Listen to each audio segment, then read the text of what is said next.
আরে না, তোর পাশে মাহির আর আমার পাশে আরাত দাঁড়িয়ে আছে। আরাত রাফির কথায় লজ্জা পেয়ে অন্যদিকে মাথা ঘোরালো। আরশের ফোনে লাউডে দেওয়া ছিল বিধায় রাফির কথা মাহিরের কানে পৌঁছেছে। আরশ মাহিরের কাঁধে হাত রেখে দুষ্টু হেসে বলল, আচ্ছা এই ব্যাপার, আজকে আমার বন্ধু নতুন বাহানা নিয়ে আমাদের বিয়েনকে দেখতে গিয়ে অসহায় মুখে ফিরে এসেছে। বন্ধুর আমার মুড অফ। আরশের কথাই রাফি শব্দ করে হেসে উঠল। মাহির রাগে লোকে আরশের দিকে তাকালো।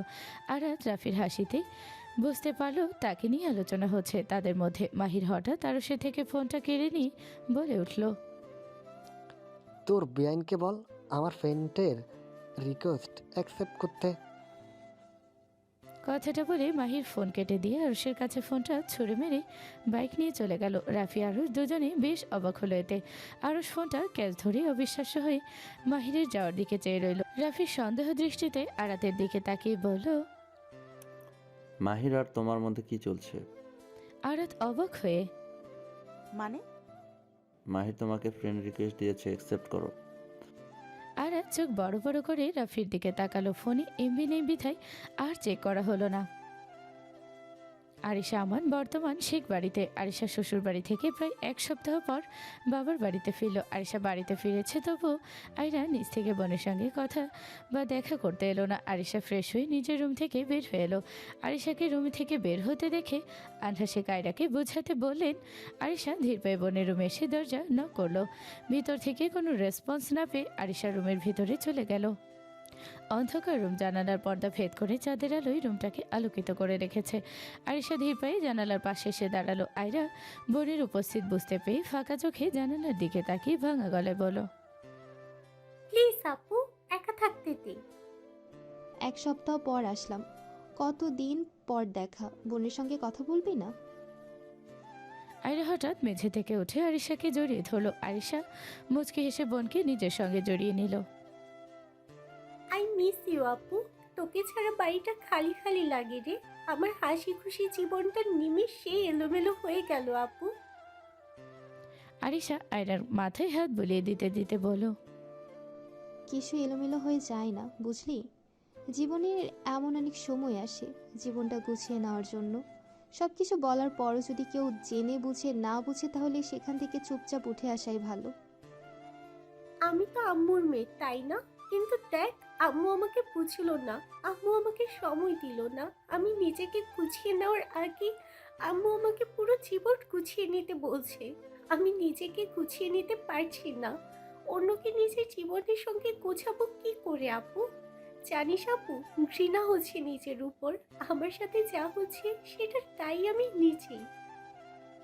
আয়রার ভাঙা ভাঙা কথায় আরিশা বোনকে নিজে থেকে ছাড়িয়ে নিয়ে মুখোমুখি করে বলল, সময় যেমন কারোর জন্য থেমে থাকে না, জীবনটাও কারোর জন্য থেমে থাকে না, কিন্তু মায়াটা কারোর জন্য থেমে থাকে। শুধু একজনের মায়া থেকে বাঁচতে আর একজনকে আগলিয়ে নিতে হয়।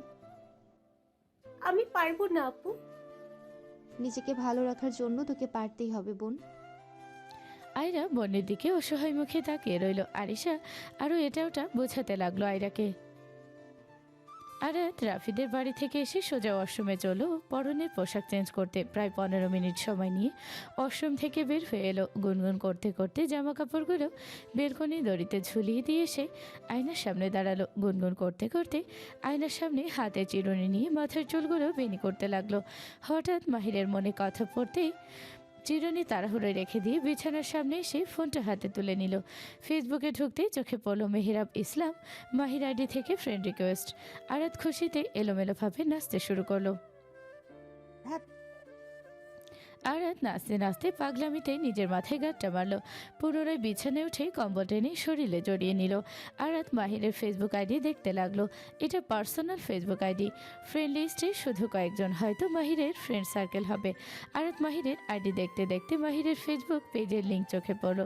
ফেসবুক পেজের মধ্যে ঢুকতেই চোখে পড়লো 1 মিলিয়নের উপরে ফলোয়ার, ভার্সিটির নানা রকম পিক, বন্ধু বান্ধবকে নিয়ে ঘোরাঘুরির ভিডিও, হাজার হাজার লাইক কমেন্ট। সেখানে আরাতের চোখ আটকে গেল একটা শ্যামবর্ণ শরীরে কালো টি শার্টের উপরে সাদা অ্যাপ্রন পরিহিত মাহিরের উপর গলায় ঝোলানো স্থেটোস্কোপ।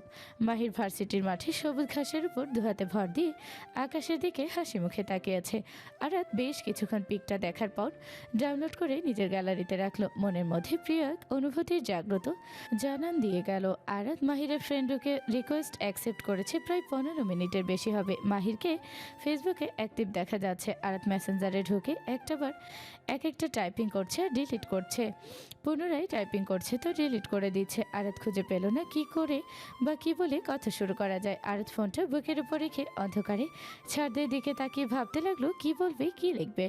হঠাৎ বুকের উপরে ফোনটা মেসেজের শব্দ হতে আরাত ব্যস্ত হাতে ফোনটা হাতে তুলে নিল। তুমি আসলে অদ্ভুত এক মেয়ে। আরাত মাহিরের মেসেজটা পড়তে মনের মধ্যে ধুকপুক করতে শুরু করলো। এই প্রথম গভীর রাতে একটা ছেলের সঙ্গে মেসেজ করছে, তাও ছেলেটা পছন্দের মানুষ। আরাত মিষ্টি অনুভূতি নিয়ে টাইপিং করলো। কেন? ওপরে মাহিরের মেসেজ। এত সময় ধরে টাইপিং করছো, এতক্ষণ অপেক্ষা করো, তোমার মেসেজ পেলাম না। ও শুধু ও, আর কিছু বলবে না? আরাত খুঁজে পেল না আর কি লেখা যায়। মাহিরের ওপাশ থেকে পুনরায় মেসেজ এলো। ওকে, ঠিক আছে, বিরক্তি করলাম, গুড নাইট। আরাত মাহিরের মেসেজ দেখে ব্যস্ত হাতে টাইপিং করতে লাগলো। আপনি আমার মেসেজের অপেক্ষায় ছিলেন? তোমার কি মনে হয়? আরাত মেসেজ দেওয়ার সঙ্গে সঙ্গে মাহির ওপাশ থেকে রিপ্লাই করলো। আরাতকে পুনরায় কোনো মেসেজ দিতে না দেখে মাহির নিজে থেকে মেসেজ করলো। অদ্ভুত মেয়ে। হুম। মাহির আরাতকে অদ্ভুত মেয়ে বলে ডাকে। উত্তর করতে দেখে মুচকি হাসলো, পুনরায় টাইপিং করলো। তোমাকে তুমি বলে ডাকলাম। আমি কারাগো খুব আপন হয়ে গেলে তার প্রতি আপনি ডাকটা আসে না। আমি আপনার আপন? হ্যাঁ, আপন বাট নিজের না। তুমি কি আমাকে নিজের করে নিবে, অদ্ভুত মেয়ে? আরাত মেসেজটা পড়তে মনের মধ্যে ধুকপুক থেকে টিপটিপ শব্দতে পরিণত হলো। আরাত অন্ধকারে চোখ মুখ খিচে বন্ধ করে রাখলো। মাহির পুনরায় আরাতের কোনো মেসেজ না পেয়ে টাইপিং করলো। রাত থেকে বোর হওয়ার অপেক্ষায় থাকলাম। ভার্সিটির মাঠে আমার উত্তরটা চাই, অদ্ভুত মেয়ে। তোমার উত্তরের অপেক্ষায় থাকলাম। আরাত শুধু মেসেজটা দেখলো, উত্তর করলো না। রাত থেকে ভোর হয়ে গেল। ভোরে পাখিদের কিচিরমিচিরের শব্দে আরাতের ঘুম ভেঙে গেল। ফুরফুরে মন নিয়ে আরাত ওয়াশরুমে ফ্রেশ হতে চলল। আরাস রুম থেকে বের হতে হতে আদিবা তালুকদারকে ডেকে কফি চাইলো। মা, আমাকে একটা কফি বানিয়ে দাও। আদিবা তালুকদার ছেলের দিকে তাকিয়ে দেখলেন আনাস সোফাতে বসে কপালে হাত বোলাচ্ছে। আদিবা তালুকদার রাগী গলায় বললেন, আমাকে হুকুম না করে যার কফি সে এসে নিয়ে যাক। আনাস নিজের মাকে উত্তর করতে দেখে কিচেন রুমের দিকে তাকালো। রাবেয়া তালুকদার ছোট্ট জায়ের কথায় ছোট একটা নিঃশ্বাস ফেলে নিজেই আনাসের জন্য কফি বানিয়ে নিয়ে গেলেন। আনাস বাবা, তোমার কফি। ধন্যবাদ বড় মা। আনাস রাবেয়া তালুকদারকে কফি দিতে দেখে হাসি মুখে ধন্যবাদ জানালো। রাবেয়া তালুকদার পুনরায় কিচেন রুমের দিকে চলে গেলেন। আনাস কফি খাওয়ার মধ্যে ফোনটা হঠাৎ শব্দ করে বেজে উঠল। আনাস ফোনটা রিসিভ করতেই ফোনের ওপাশ থেকে আশিক বলে উঠল, দোস্ত, আমি শুনলাম তুই সালমান খান থেকে বাপ্পারাজ হয়ে গেছিস। আনাস বিরক্তি মুখে বলল, তুই কই এখন? আমি পাহাড়ের সৌন্দর্য দুচোখ ভরে অনুভব করছি। দিস ইজ ফিলিংস দোস্ত। আনাস আশিকের চিৎকারের মুখে চজাতীয় শব্দ করে ফোনটা কান থেকে দূরে সরালো। আশিকের চিৎকার করে বলে দিচ্ছে আশিক কোনো পাহাড়ের চূড়ায় দাঁড়িয়ে কথা বলছে। আনাস ফোনটা পুনরায় কানে তুলে বলল, আমার উপর ভরসা রাখ আর ওখান থেকে লাভ দিয়ে মৃত্যুর ফিলিংস এনজয় কর। লা হাওলা ওয়ালা কুয়াতা ইল্লা বিল্লাহ। বন্ধু নামে শত্রু তুই। আমি এখান থেকে মৃত্যুর ফিলিংস নিতে যাব আর তুই আমার ভবিষ্যৎ বইয়ের পিছু লাগবি? তোর প্রতি আমার কোনো ভরসা নেই দোস্ত। ভরসা কেন, তোর প্রতি আমার বিশ্বাসটা আর কাজ করে না এখন। তুই শালা সালমান খান থেকে বাপ্পারাজ হয়ে গেছিস। কখন জানি বাপ্পারাজ থেকে শাকিব খান হয়ে যাস, আল্লাহ মালুম। আশিকের কথায় আনাসের মাথা ব্যথা পুনরায় জেগে উঠল। আনাস বিরক্তি নিয়ে বলে উঠল, শালা ফোন রাখ। আমি বদদোয়া দিলাম, তোর বকবাকানির জন্য তোর কপালে বউ জুটবে না। এই দাঁড়া দাঁড়া, আরেকটা কথা বলার আছে। জলদি বলে ফোন রাখ। কি দোস্ত, ঠিক হইল তো এই প্লে বয় আশিকের বাণী? প্রেমে তো তোকে পড়তেই হইল দোস্ত। আনাস আশিকের কথার উত্তর না করে বিরক্তি হয়ে ফোনটা কেটে দিল। এতক্ষণ কফি খেয়ে যতটুকু ব্যথা কমে এসেছিল আশিকের কথায় পুনরায় বেড়ে গেল। মাথা ব্যথা। আনাস সোফাতে মাথা এলিয়ে দিল। প্রায় 3 মিনিট পর আরাত হাতে মাথা ব্যথার মলম নিয়ে আনাসের পাশে বসলো। আনাস মাথা তুলে আরাতকে কলেজের জন্য রেডি হয়ে নিজের পাশে বসতে দেখে বলল, কলেজে যাচ্ছিস? হুম। বিছানার উপরে ওয়ালেট রাখা, 1000-এর বেশি নিবি না বলে দিলাম। ওকে, 1500-র নিচে নিব না। দেখি মাথাটা এদিকে করো, কপালে মলম লাগিয়ে দিই। আনাস বোনের কথায় বিরক্ত হয়ে বলল, 1000-এর বেশি নিলে কাল থেকে তোর টাকা না বন্ধ। তুমি আরেকটা কথা বললে 1500 থেকে 2000 নিয়ে নিব। আরাত আনাসের মাথা নিচের দিকে এগিয়ে নিয়ে কপালে মলম লাগিয়ে দিতে দিতে বলল কথাটা। আনাস বোনের কথায় মুচকি হাসলো শুধু। পুনরায় আরাতকে বলল, বুড়ি, বলো। আমাকে ইরার সঙ্গে আলাদা দেখা করিয়ে দেবে? তোকে আমি 5000 নগদ দিয়ে দেব। প্রতিদিন কলেজে যাওয়ার সময় আমার ওয়ালেট থেকে তোর মন মতো টাকা নিয়ে নেবে। আমি কিছু বলবো না, প্রমিস করলাম। আরাত আনাসের কপালে মলম লাগানো বন্ধ করে অবাক চোখে আনাসকে দেখতে লাগলো। আনাস চোখ তুলে বোনের দিকে চাইলো। আয়রা আপু রাজি হবে না। হ্যাঁ আমি জানি ইরা রাজি হবে না। তুই ওর সঙ্গে লাইব্রেরিতে যাবি বলে জেদ ধরবি, দেখবি ও রাজি হয়ে যাবে। আমি লাইব্রেরিতে তোদের জন্য ওয়েট করব। কেন আপুর সঙ্গে দেখা করতে চাইছো? আনাস বোনের কথাই খুশি হয়ে আরাতের হাত ধরে হাসি মুখে বলল, বুড়ি, আমি আমার অনুভূতি বুঝতে পেরেছি। আমি ওকে ভালোবেসে ফেলেছি। I love Ira. আমি ওর সঙ্গে কথা বলে সব ঠিক করে নেব। আমি ওর কাছে ক্ষমা চাইব, ও আমাকে মাফ করে দিবে বল। আরাত আনাসের হাসি মুখের দিকে তাকিয়ে মলিন হেসে মুখ ব্যঙ্গ করে বলে উঠল, কারো মন ভাঙার পরে তার কাছে মাফ চাওয়া আর তার প্রতি ভরসা রাখা, সে আবার আগের মতো হয়ে যাবে, কোনো লাভ নেই ভাইয়া। কবর যতই সুন্দর করে সাজাও না কেন, মানুষ আর বেঁচে উঠবে না। আরাত মলমটা হাতে নিয়ে সিঁড়ির দিকে নিজের রুমের উদ্দেশ্যে চলে গেল। আনাস বোনের যাওয়ার দিকে অসহায় মুখে তাকিয়ে রইল শুধু। আরাত স্কুটি নিয়ে কলেজে প্রবেশ করতে মনের মধ্যে ধুকপুকানি বাড়তে লাগলো। রাতে মাহিরের বলা কথা মনে পড়ে গেল। আরাত স্কুটি থেকে নেমে সন্ধ্যাকে ফোন লাগাতে যাবে, হঠাৎ রূপা নামে মেয়েটা ডেকে উঠল। আরাত, আরাত ফোন থেকে চোখ উঠিয়ে সেদিকে তাকালো। রূপা মেয়েটার সঙ্গে প্রথম দিন কথা কাটাকাটি হওয়ার কারণে আরাত কথা বলতে সংকোচ করলো। রূপা পুনরায় ডাক ছাড়লো, আরাত একটু এদিকে আসবে, কথা ছিল। হ্যাঁ আপু, 1 মিনিট। আরাত ফোনটা ব্যাগে রেখে দিতে দিতে রূপার সামনে এসে দাঁড়ালো। বলেন আপু। এখানে বলা যাবে না, আমার সঙ্গে বট গাছের নিচে চলো। রূপা হাঁটতে হাঁটতে বলল। আরাত রূপার কথায় জিজ্ঞাসা দৃষ্টিতে চেয়ে প্রশ্ন করলো, কেন আপু, এখানে বললে প্রবলেম কি? রূপা আরাতের কথায় বিরক্ত মুখে পিছনে ফিরল। তুমি অলওয়েজ বেশি কথা বলো। আমি তোমার সিনিয়রদের কথা মেনে চলতে হয়। চলো আমার সঙ্গে। আরাত কথা বাড়ানোরা রূপার পিছু পিছু চলো কলেজ মাঠে বট গাছের নিচে। রূপা আরাতকে 2 মিনিট দাঁড়াতে বলে ক্লাসরুমের দিকে গেল। আরাত বেশ কিছুক্ষণ এদিক ওদিক হাঁটাহাঁটি করে অপেক্ষা করলো রূপা আসার। রূপাকে আসতে না দেখে আরাত বিরক্তি মুখে নিজের ক্লাসরুমে যাওয়ার উদ্দেশ্যে পা বাড়াতে হঠাৎ পিছন থেকে একটা কণ্ঠ ভেসে আসলো। আমার উত্তর কই, অদ্ভুত মেয়ে। আরাত বুকের মধ্যে অসংখ্য ঢিপ ঢিপ শব্দ নিয়ে পিছনে ফিরল। মাহির আরাতের দিকে প্রশ্নতুর চাহনি তাকিয়ে আছে। পুরো কলেজের নজর মাহির আর আরাতের ওপর। সবার চাহনিতে বলে দিচ্ছে মাহির কিসের উত্তর চাইছে মেয়েটার কাছে। যদিও পুরো ক্লাস বুঝতে পেরে গেছে মাহির আর আরাতের মধ্যে কিছু একটা চলছে। যদি কিছু না চলতো তাহলে আরশ আর রাফি কেন বলবে কলেজের ছেলেরা যেন আরাতের থেকে দূরে থাকে। তাদের দুদিনের ফিসফিস আলোচনার অবসর কাটাতে সবার নজর মাহির আর আরাতের উপর। আরাত আশেপাশে তাকিয়ে সবাইকে এক নজর দেখে নিয়ে মনের মধ্যে জোর খাটিয়ে মাহিরকে বলল, যদি উত্তর হ্যাঁ হয় তাহলে সারা জীবন পাশে থাকতে হবে। কথা দেন সারা জীবন পাশে থাকবেন। আরাত সবার সামনে এক হাত বাড়িয়ে দিয়ে বলল। মাহির আরাতের বাড়িয়ে দেওয়া হাতের দিকে তাকিয়ে পুনরায় আরশের দিকে তাকালো। আরশ চোখের ইশারায় হাতে হাত রাখতে বলল। মাহির কিছুটা সময় নিয়ে মুচকি হেসে আরাতের হাতে হাত রাখলো। কথা দিলাম। সঙ্গে সঙ্গে আরও সাত দিয়ে মুখে শীষ বেজে উঠল। আরও সে শীষ বাজানোতে পুরো কলেজ শব্দ করে চিল্লাতে চিল্লাতে তালি দিয়ে উঠল। আরাত নিজের হাত আর মাহিরের হাতের দিকে তাকিয়ে থাকলো বেশ কিছুক্ষণ। প্রথম কোনো ছেলে মনের মধ্যে হাতুড়ি বাঁধাচ্ছে যেন। আরাত কাঁপা কাঁপা বুক নিয়ে মাহিরের চোখের দিকে তাকিয়ে পুনরায় বলে উঠল, কথা দিলেন, কথা রাখতে পারবেন তো? আমি আবার ওয়াদা ভঙ্গ করা মানুষদের পছন্দ করি না।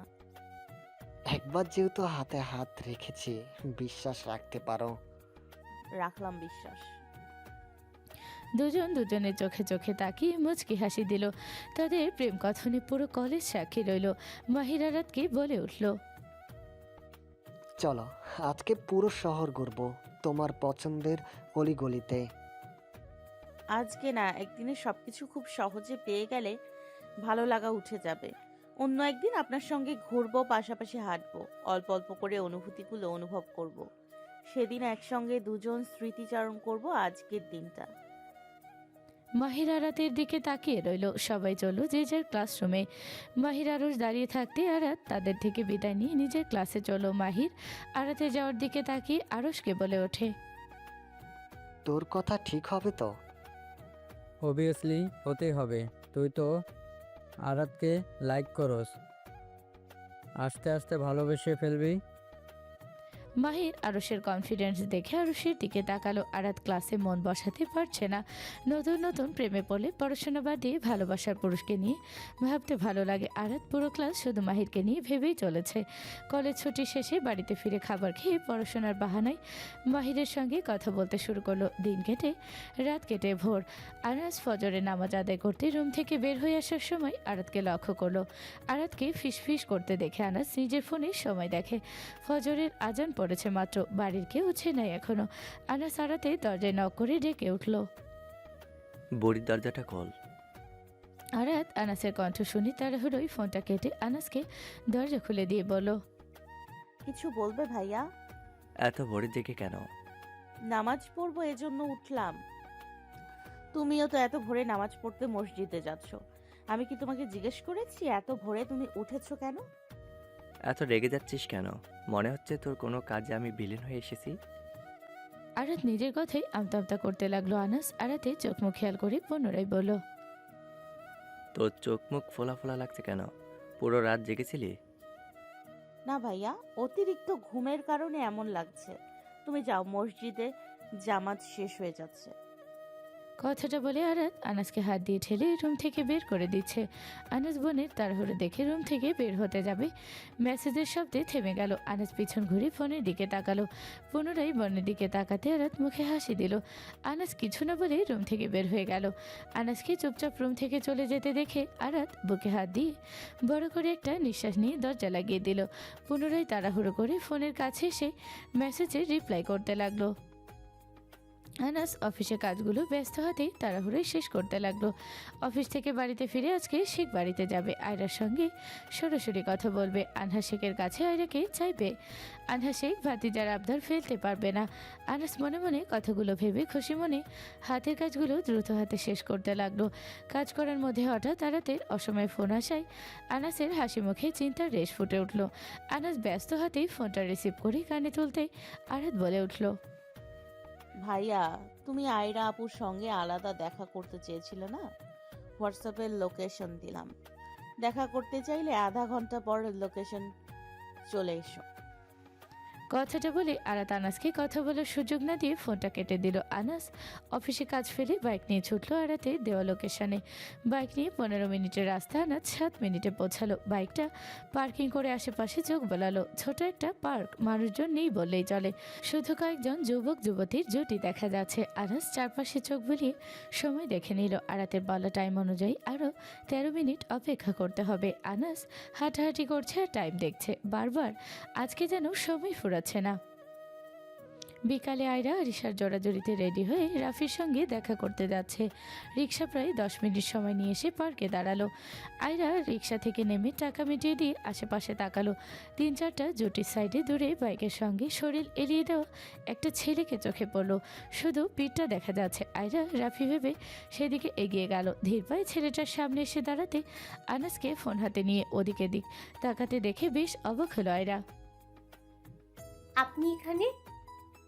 আনাস নিজের সামনে আয়রাকে দেখে মুখে হাসি ফুটে উঠল। পর মুহূর্তে আয়রার কথা কানে পড়তে সোজা হয়ে দাঁড়াতে দাঁড়াতে হাসি মুখ গম্ভীর করে উত্তরের বদলে প্রশ্ন করলো।